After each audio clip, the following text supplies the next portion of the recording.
바이올린의 선율 때문에 좀 다 그 여운이 남아서 오래 가는 것 같습니다.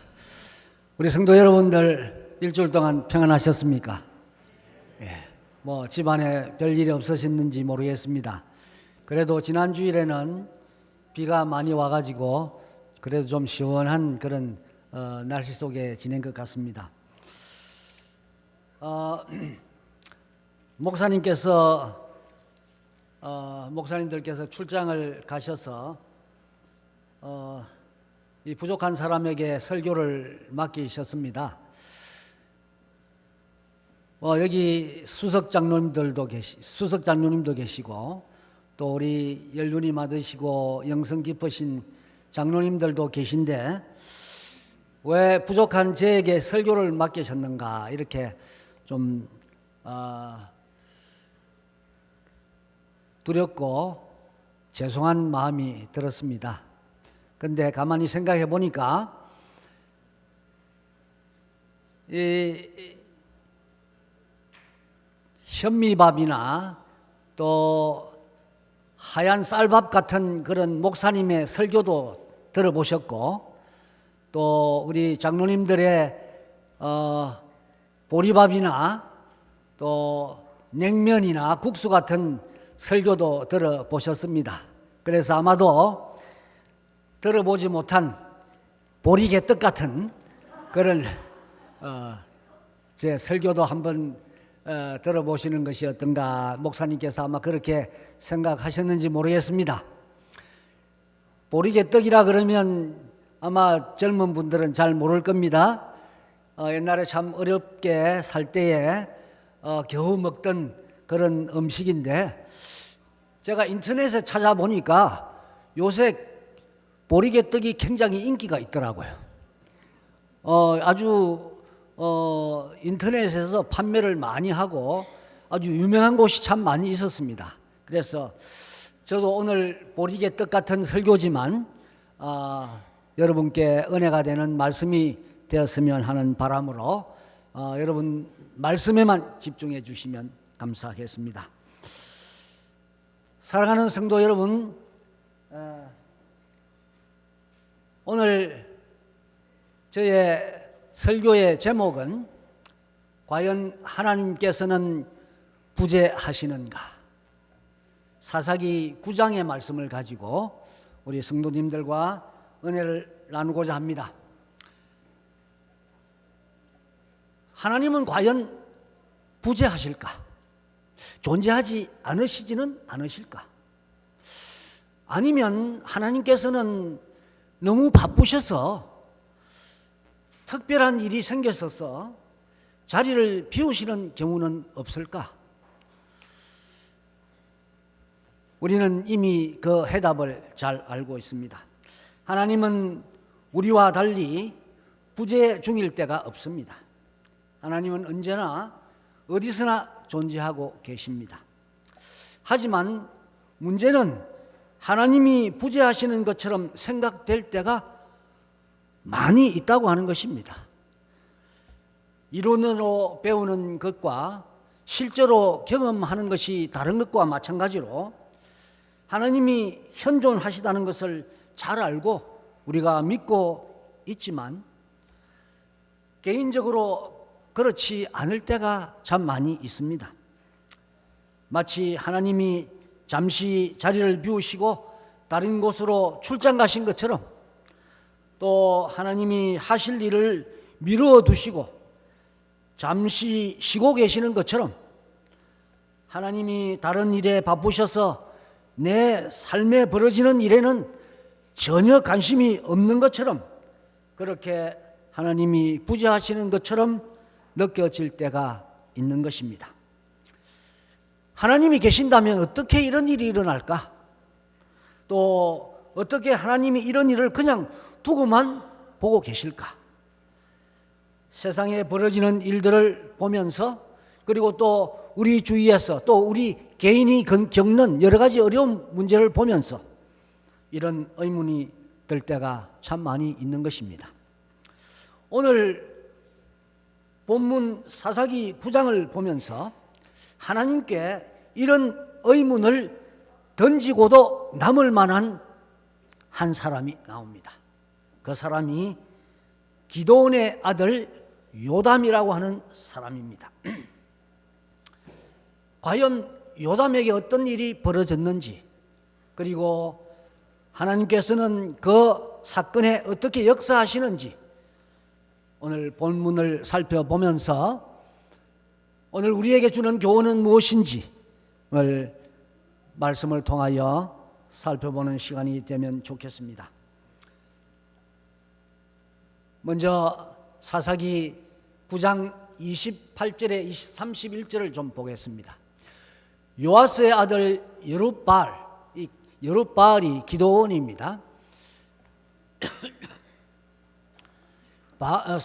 여룹바알이 돌아가서 자기 집에 거주하였는데 기드온이 아내가 많으므로 그의 몸에서 낳은 아들이 70명이었고 세겜에 있는 그의 첩도 아들을 낳았으므로 그 이름을 아비멜렉이라 하였더라. 아비멜렉의 아버지는 우리가 잘 아는 기드온입니다. 우리 하나님께서 300명이라고 하는 그 정예 부대를 뽑으셔가지고 이 사사 기드온을 통하여 미디안을 정복하도록 하는 사건은 여러분들이 잘 아실 것입니다. 그런데 이 기드온이 처음 사사가 되었을 때에 하나님께서 가장 먼저 기드온에게 명령한 명령은 미디안을 정복하라는 사명은 아니었습니다. 그것보다 더 먼저 이 기드온에게 명령한 첫 번째 명령은 바알을 섬기지 말라고 하는 그런 영적 쇄신을 위한 그런 사명을 사사 기드온에게 주었습니다. 그래서 그런 그 바울을 쇄신하기 위한 이스라엘 백성들의 영적 쇄신을 사명을 두고 있었기 때문에 그의 이름을 여룹바알이라고 했는데 이 여룹바알의 뜻은 바울과 다투다라고 하는 뜻을 가지고 있습니다. 그런데 아내를 많이 두어가지고 거의 자녀가 70명이 되었다고 했습니다. 그런데 기드온이 세겜 땅 처백에서 낳은 아들, 그 아들이 오늘 중심 인물인 아비멜렉이 되겠습니다. 사사기 8장 33절에 기드온이 이미 죽음에 이스라엘 자손이 돌아서서 바알을 따라가 음행하였으며 또 바알 브릿을 자기들의 신으로 삼고, 이스라엘 백성들이 기드온이 죽고 난 다음에 바알 브릿을 자신의 신으로 삼았다고 그랬습니다. 여기서 브릿이라고 하는 말은 뜻의 의미는 언약이라고 하는 뜻이 있습니다. 그러니까 이 이스라엘 백성들이 바알과 맺은 언약을 나타내는 신을 섬겼다고 하는 것입니다. 그런데 우리가 잘 알듯이 이스라엘 백성들은 그렇게 바알 브릿을 섬기는 백성이 되어서는 안 되는 백성들이었습니다. 왜냐하면 이스라엘 백성들은 애굽 땅에서 하나님께서 애굽에서 모세를 통하여 애굽에서 나오도록 그렇게 하였고 구원하였으며 모세를 통하여 이스라엘 백성들과 언약을 맺은 그런 언약의 여호와가 있습니다. 그러므로 이스라엘 백성들은 사실은 여호와 브릿 백성입니다. 그러므로 바알 브릿이 아니라 여호와 브릿 되는 이스라엘 백성들이었기 때문에 그러면 안 되는 것이었습니다. 그래서 오늘 본문 사사기 9장에 나오는 이 엄청난 반역의 사건이 바로 이 바알 브릿의 때문에 단추가 되었습니다. 이제 9장을 넘어갑니다.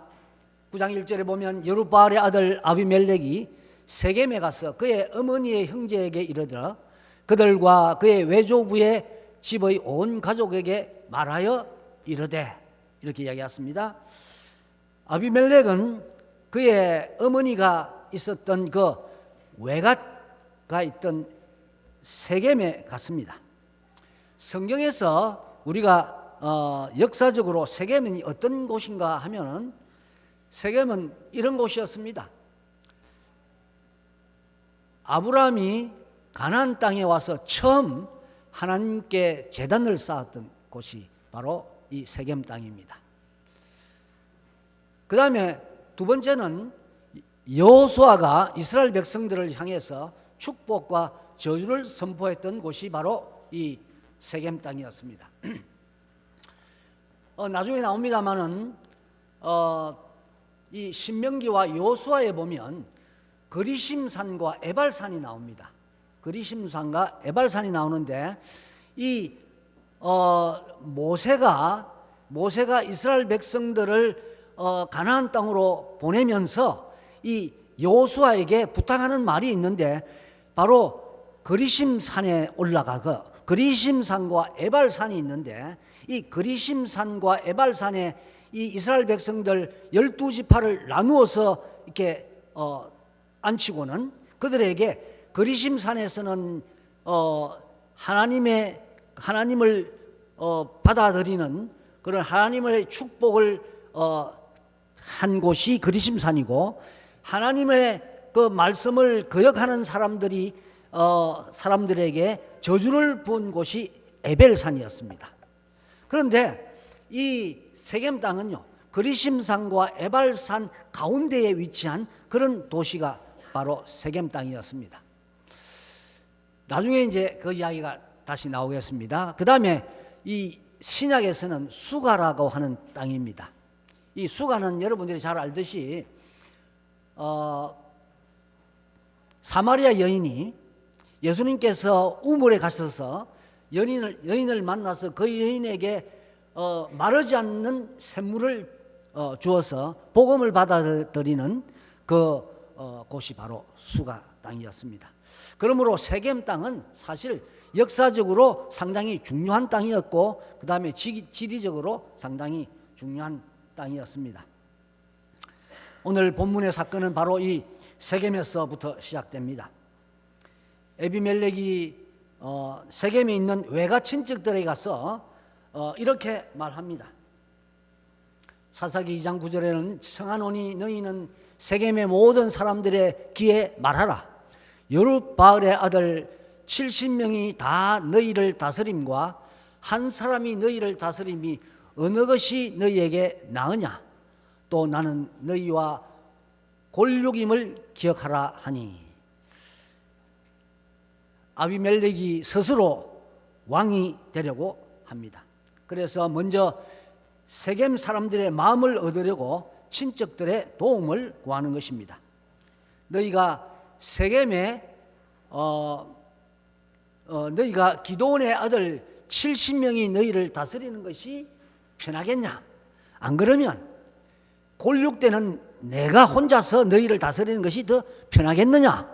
그러면서 그들이 나를 지원해 주도록 그렇게 혈연 관계임을 이야기하면서 세겜 백성들에게 그렇게 이야기한 것입니다. 백성들의 입장에서 보면 이 자신을 다스리는 사람들이 70명이나 되는 것보다는 한 명인, 그리고 또 혈육인 한 사람이 다스리는 것이 훨씬 좋을 것이라고 그렇게 생각이 들 것은 분명합니다. 그래서 아비멜렉을 왕으로 만들기 위한 프로젝트를 시작합니다.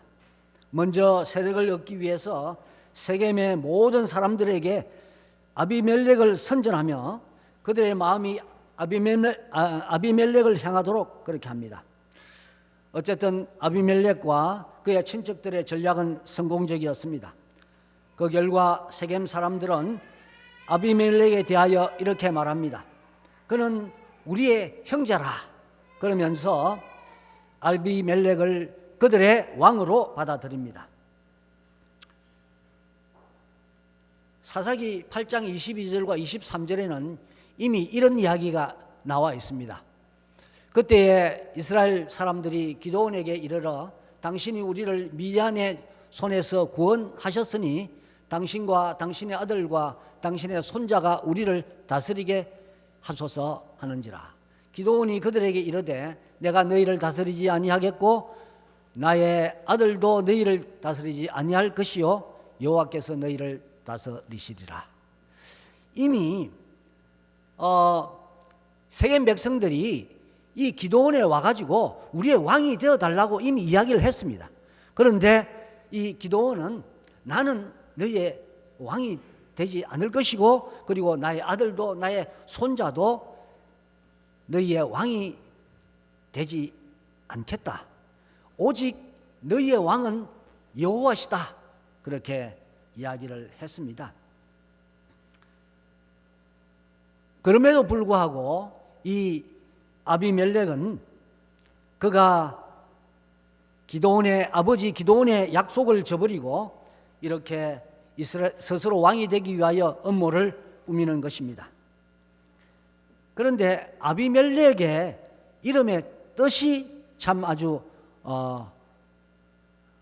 우리에게 시사하는 바가 큽니다. 아비멜렉의 뜻은 나의 아버지는 왕이시다라고 하는 뜻입니다. 이 아비멜렉의 이름을 누가 지었을까요? 아버지 기드온이 지었겠지요. 그런데 이 아비멜렉의 이름을 지어준 이 기드온이 내가 왕이 되지 않겠다고 사실은 이야기했지만 그의 마음속에는 내가 이스라엘의 왕이다라고 하는 마음이 있었던 것입니다. 그래서 그의 아들에게 아비멜렉 나의 아버지는 왕이시다 이런 이름을 주어준 것입니다. 그래서 이 이름에 이 아비멜렉이 이 야심을 그의 이름으로 야심을 품었던 것이 분명합니다. 사사기 17장 6절과 사사기 22장 25절 두 절에서 이렇게 이야기합니다. 그때에 이스라엘에 왕이 없으므로 사람마다 자기 소견에 옳은 대로 행하였더라. 이들이 바알과 바알봇을 브릿을 믿는 이런 백성들이 이미 되었기 때문에 이제는 하나님이 다스리는 것을 원치 않았습니다. 그래서 바알을 섬기며 그리고 그들에게 왕이 있어서 자기 마음대로 그렇게 하기를 원했던 것입니다.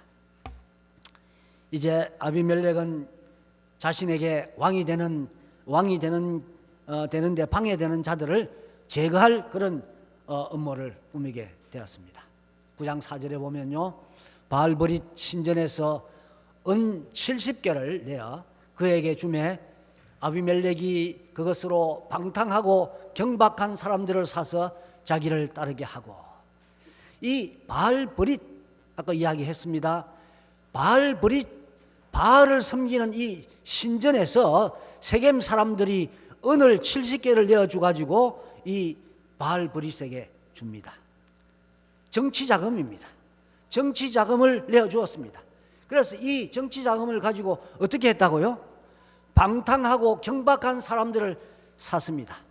그러니까 아마 방탕하고 결박한 사람들이니까 아마도 불량배, 요즘으로 말하면 조직 폭력배들을 고용한 것입니다. 그러므로 아비멜렉은 더러운 돈으로 또 더러운 사람들을 사서 더러운 일을 하고자 한 것입니다. 9장 5절 갑니다. 오브라에 있는 그의 아버지의 집으로 가서 여룹바알의 아들 곧 자기 형제 70명을 한 바위 위에서 죽였으되 다만 여룹바알의 막내 아들 요담은 스스로 숨었으므로 남으니라. 이 아비멜렉은 이 불량한 돈으로 이 조직 폭력배들을 고용해가지고 그의 형제들을 다 죽입니다. 그 중에 막내가 되는 요담만 숨어 남았습니다. 오늘의 주인공은 사실은 스룹바알이 아닙니다. 요담입니다. 저는 그래서 오늘 요담의 심정으로 사사기 9장을 좀 보려고 하는 것입니다. 이 70명이 한 바위 위에서 죽었다고 하는 것은 이 스룹바알이 이 불량배들을 통해 가지고 그들을 그냥 도망가지 못하도록 그렇게 이게 잡았습니다. 잡아가지고 한꺼번에 모아가지고 이 바위에서 처형시킨 것입니다. 그러니까 이 형제들이 저항 한 번 못하고 싸움 한 번 못하고 도망 한 번 못하고 그냥 그렇게 불량배들에 의해서 잡혀가가지고 처형당한 것입니다.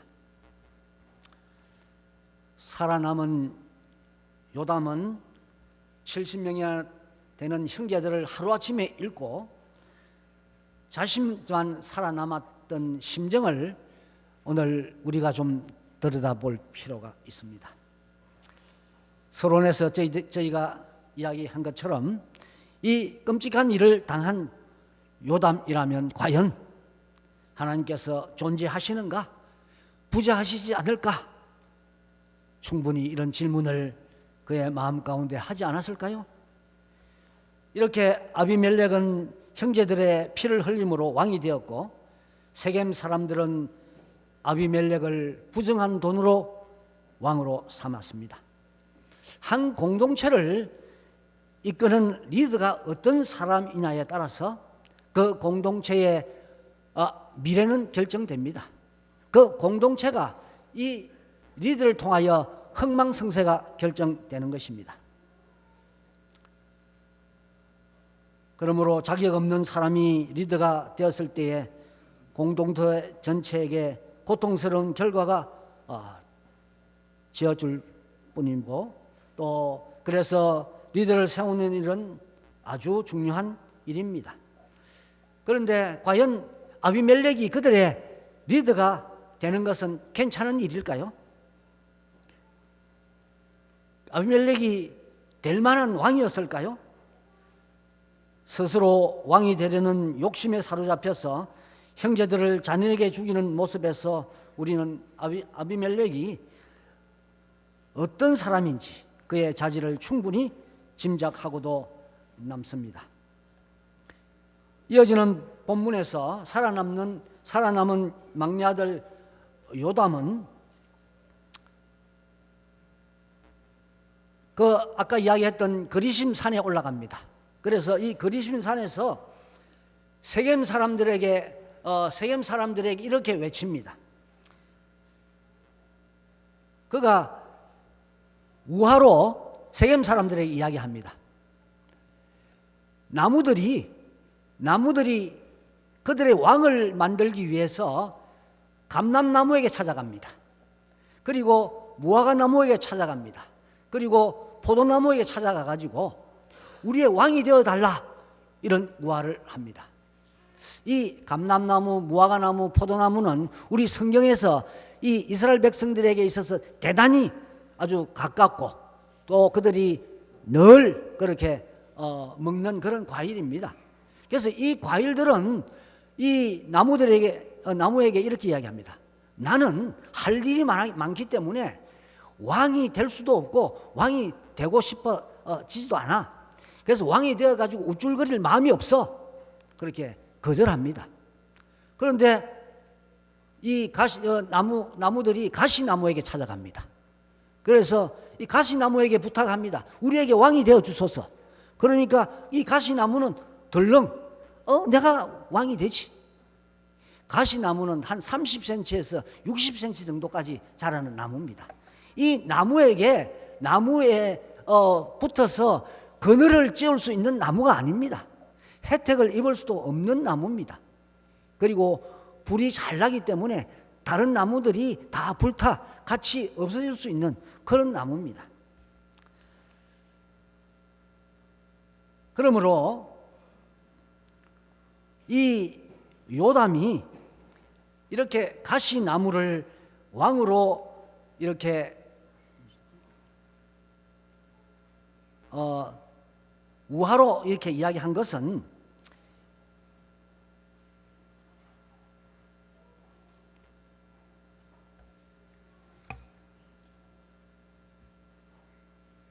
이 나무들은 이러한 가시나무에게 왕이 되려고 한 그 이야기는 바로 아비멜렉이 가시나무와 같은 자라고 하는 것을 지금 우화로 이야기하는 것입니다.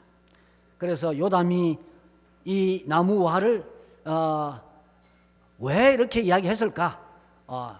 좀 보겠습니다. 그렇게 이야기하면서 이 사사기 9장 20절에는 이렇게 이야기합니다. 요담이요. 그렇지 아니하면 아비멜렉에게서 불이 나와서 세겜 사람들과 밀로의 집을 살을 것이요 세겜 사람들과 밀로의 집에서도 불이 나와 아비멜렉을 살을 것이니라. 이 말은 만일 아비멜렉이 너희 왕으로 삼은 것이 잘한 일이라면 너희가 아비멜렉의 통치로 복을 받을 것이고, 만일 아비멜렉의 그 왕으로 앉힌 것이 잘한 일이 아니라면 아비멜렉은 마땅히 보응을 받을 뿐만 아니라 너희도 보응을 받을 것인데, 바로 아비멜렉에서 불이 나와가지고 너희 세겜을 불살을 것이고, 또 세겜에서 불이 나와가지고 아비멜렉을 불살을 것이다 라고 이 요담이 저주를 하는 것입니다. 아까 제가 이야기 드렸습니다. 그리심산은 축복의 산이었습니다. 하나님을 인정하고 받아들이는 사람들에게 주는 축복하는 산이 바로 그리심산이었습니다. 그런데 요담이 그리심산에서 뭘 했어요? 이스라엘 백성, 세겜 백성들에게 저주를 한 것입니다. 참 이것도 아이러니한 일입니다.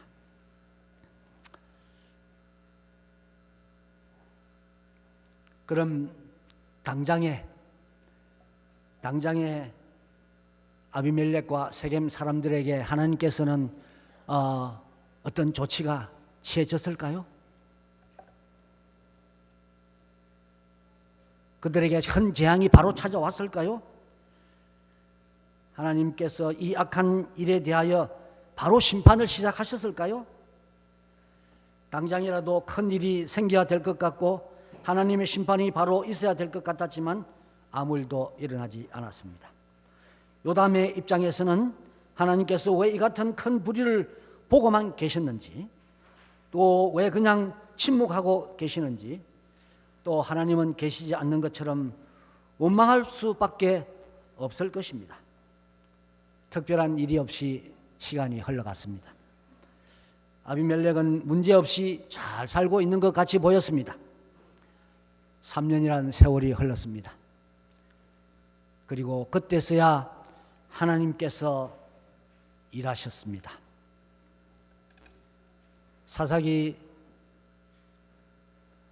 9장 22절과 23절에 보면 아비멜렉이 이스라엘을 다스린 지 3년에 하나님이 아비멜렉과 세겜 사람들 사이에 악한 영을 보내심에 세겜 사람들이 아비멜렉을 배반하였으니, 하나님께서 악한 영을 보내셔가지고 세겜 사람들과 아비멜렉의 사이를 갈라 놓았습니다. 하나님께서 가알이라고 하는 새로운 인물을 사용하셨습니다. 그래서 세겜 사람들이 아비멜렉을 배반하고 이 가알이라고 하는 사람을 따르게 되었습니다.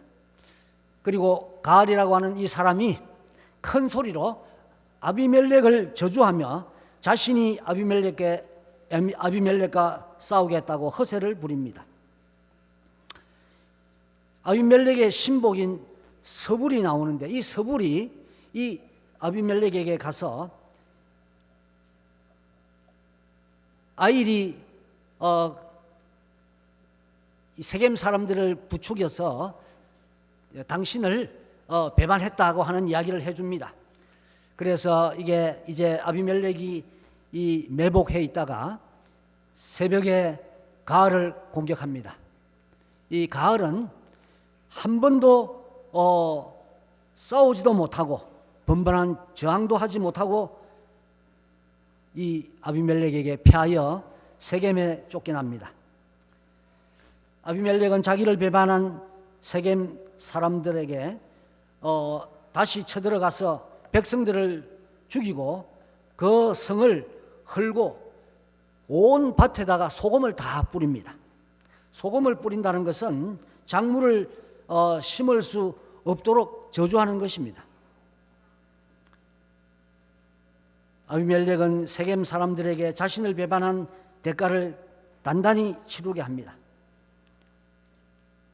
9장 46절 49절에 보면 세겜 망대의 모든 사람들이 이를 듣고 엘브릿 신전에 보르러 들어갔더니 49절에 세겜 망대에 있는 사람들이 다 죽었으니 남녀가 약 1000명이었더라. 이 엘브릿이라고 하는 선전이 나오는데 이것은 바로 바알브릿 선전과 같은 말입니다. 그러니까 이 아비멜렉이 이제 세겜 사람들을 쳤을 뿐만 아니라 남아있는 사람들이 이 엘브릿 신전에 보르러 다 들어갔다는 말을 듣고 거기까지 쳐들어갑니다. 그래서 그 부하들과 함께 이 나무를 불살라 가지고 엘브릿의 신전에 있었던 세겜 사람들을 남녀 1000명을 거기서 죽입니다. 그런데 여러분 아까 우리 사사기 9장 4절에서 보았던 것을 기억하겠습니다. 바알브릿 신전에서 세겜 사람들이 이 바알브릿 신전, 이 엘브릿 신전하고 같다 그랬죠. 이 바알브릿 신전에서 은 70개를 내어주 가지고 세겜 사람들이 이 바알브릿을 왕으로 이렇게 삼게 되었는데 바로 그 신전에서 바알브릿에게 죽임을 당하게 되는 그런 아주 아이러니한 사건이 일어난 것입니다. 요담의 저주처럼 아비멜렉에게서 불이 나와서 세겜 사람들을 살을 것이란 저주가 이루어졌습니다. 그것으로 그치지 않고 이제 아비멜렉은 데베스라고 하는 곳으로 쳐들어갑니다. 이 데베스라고 하는 도시는 바로 이 아비멜렉의 외가 친척들이 많이 사는 곳으로 추측되는 곳입니다. 그래서 그곳에 가서도 역시 마찬가지로 불을 질러가지고 그곳에 있던 모든 사람들을 다 불살라 죽이기로 마음을 먹었는데 그런데 그때 망대 위에 있던 한 여인이 맷돌 윗짝을 들고 내어 던졌을 때에 그 맷돌 윗짝이 이 아비멜렉의 머리를 치게 됐습니다. 그래서 아비멜렉이 그 맷돌에 맞고 쓰러져 죽게 되었을 때에 자기 옆에 있던 무기를 든 자에게 나를 이 무기로 찔러 죽이도록 하고 그는 최후를 맞게 되었습니다. 성도 여러분, 아비멜렉의 반란이 우리 인간의 눈에는 성공한 것처럼 보일지라도 우리 하나님께서는 한 연약한 여인을 사용하셔서 당신의 뜻을 이루시는 것을 우리가 볼 수 있습니다. 이제 아비멜렉도 그도 세겜 사람들과 같은 처지가 되었습니다. 세겜 사람들의 집에서 불이 나와서 아비멜렉을 불사를 것이라고 하는 요담의 저주가 이루어지게 된 것입니다. 사사기 9장 56절로 57절입니다.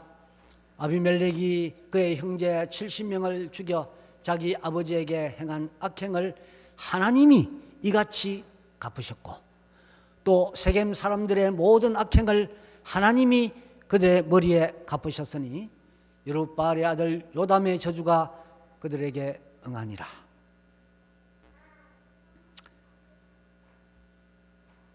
하나님께서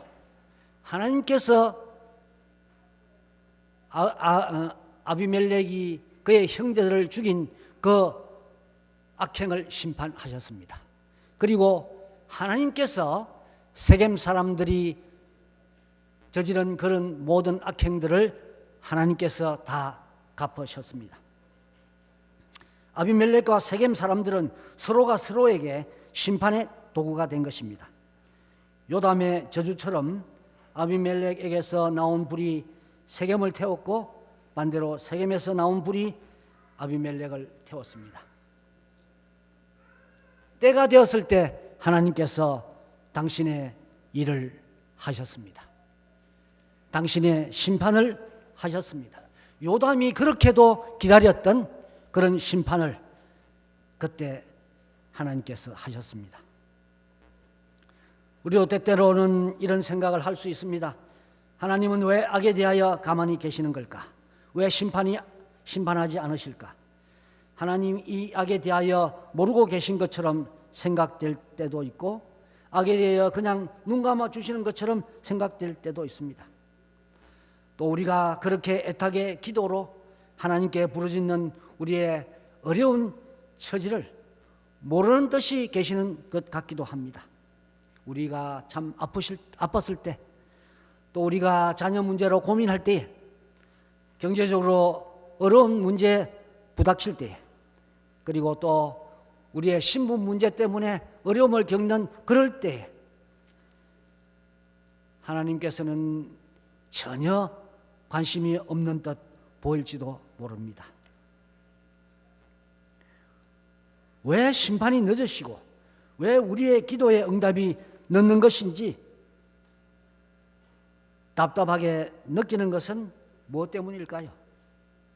그것은 바로 심판에 대한 하나님과 우리 사이의 시간의 차이이기 때문입니다.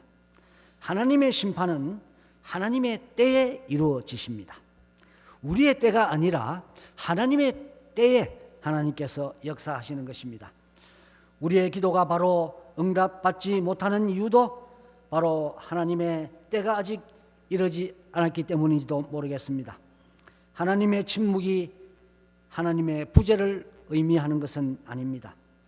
하나님은 임재하시고 하나님은 알고 계시며 하나님은 그 선하신 뜻에 따라 역사하고 계십니다. 그러므로 우리에게 필요한 것은 믿음입니다. 믿음으로 여호와 하나님을 바라보는 눈이 필요하고 믿음으로 기다리는 인내가 필요합니다. 하나님께서는 당신의 뜻을 행하시면서 우리를 향하여 늘 기다림을 경험하시도록 하십니다. 우리에게 인내를 요구하십니다. 믿음으로 기다리고 참기를 원하십니다. 하나님께서 우리로 하여금 하나님의 그 때를 우직하게 기다리고 하나님을 신뢰하기를 원하시고 계시는 것입니다. 그러므로 하나님을 바라보며 기다리며 인내하셔서 하나님이 함께 하시고 역사하고 계신다는 것을 믿음으로 볼 수 있게 되기를 간절히 바랍니다. 사랑하는 성도 여러분들이시여, 어렵고 힘들 때마다 그리고 우리의 뜻대로 우리의 삶이 이루어지지 않을 때에 하나님을 믿음으로 바라보시고 인내하시며 하나님을 신뢰함으로 하나님의 때를 기다리시는 저와 여러분들이 다 되시기를 간절히 바라면서 오늘 말씀을 마치도록 하겠습니다. 감사합니다.